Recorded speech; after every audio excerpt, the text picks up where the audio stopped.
mentality.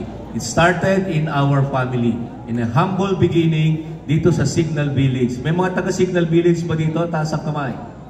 Yan. Dami pala. Diyan kami lumaki, ha? Diyan ako lumaki. Ang inyong presidente, ang aming mga life coaches na dito, si Pastor Tess, Pastor Ochi, diyan kami. So, yan ang humble beginning namin. And that was the start of the development of my survival thinking. No? Dahil mahirap ang buhay, so kailangan lumaban, kailangan madagdagan ng baon. Pag summer, kapag weekend, kung pwede magtinda ng pandesal, magtitinda ka. Kukuha ka doon sa panaderya, iikot mo yun, ilalako mo yun.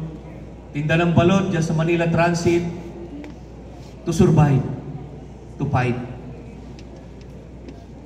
Are you getting me? So dyan nagsimula yung survival mentality ko. Kaya yung problema nyo, problema sa pera, opportunity yan para kayo ay matutong lumaban. Ganda ni Pastor. Next. Yung aking survival mentality, lalo pag nahasa, doon sa aking dito sa Quezon City ako pinanganak, dito lumaki sa Taguig, nag-aral sa Pasig at nag-aral sa PMA sa Baguio. Yan yung mga eskwelahan o yung mga lugar na kung saan nagtagal ako. No? Next slide.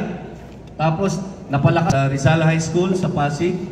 Diyan ako nag-graduate. The biggest high school in the world that time. Dalawa yung graduation namin, isa sa umaga, isa sa hapon. Tapos nag-aral sa PMA. I completed also, lalo pang nahasa siya sa Asian Institute of Management, where I finished my graduate study and my second graduate study sa Harvard University sa Estados Unidos. Nakita niyo yung nagsimula doon, lumaban, nakaabot kung saan-saan. Are you getting me? Yes.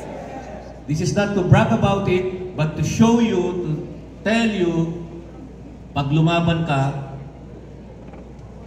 sa buhay, may patutunguhan ka. Okay? So next, sa PMA, yan nung picture yan nung first year kami. Next, after PMA, naglingkod ako sa iba't ibang institusyon sa ating bansa. Una sa Armed Forces, sa Philippine Constabulary. Tapos naging PNP siya, under sa DILG.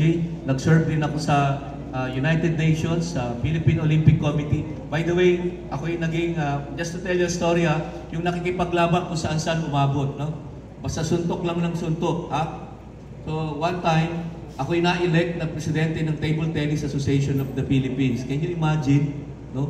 40 sports, Olympic sports, ang mga presidente ng iba, mga kilalang tao, pagdating sa table tennis, sino yan? So, hindi kilala, no? So, sabihin, kasi ang trabaho mo doon, mangalaga ka ng sports mo sa buong bansa. At na-appoint ako na maging head ng Philippine delegation sa Asian Youth Games, where 40 plus nations competed. So, pinapakita ko yung video sa aking mga anak. Makita niyo yan, after ng Philippine flag, ang kasunod, yung head ng Philippine delegation. Ikaw ba talaga yan, Papa?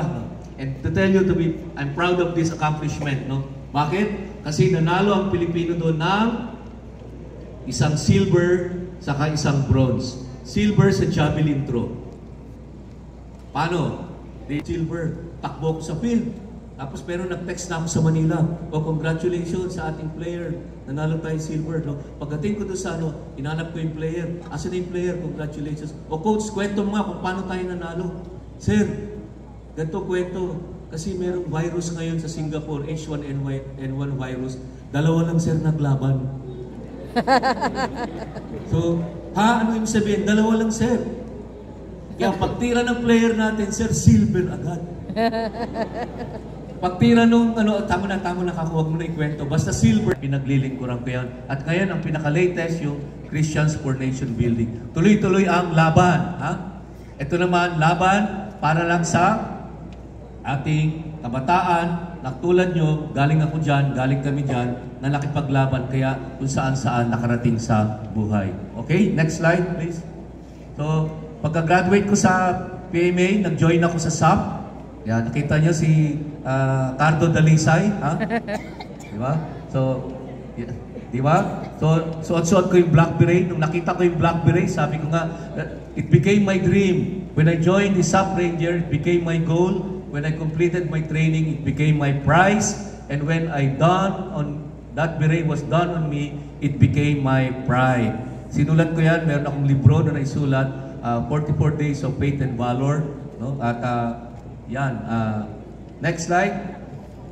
So yung black beret ko, it is a symbol where my faith in God and my valorous acts are met.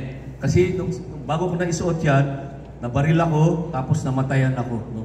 Kaya nga akala ko, katapusan na ng aking career. So laban lang, laban.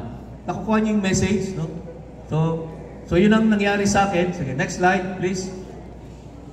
So it was tested in the institution that I serve and I continue to serve. No, next, yung PNP.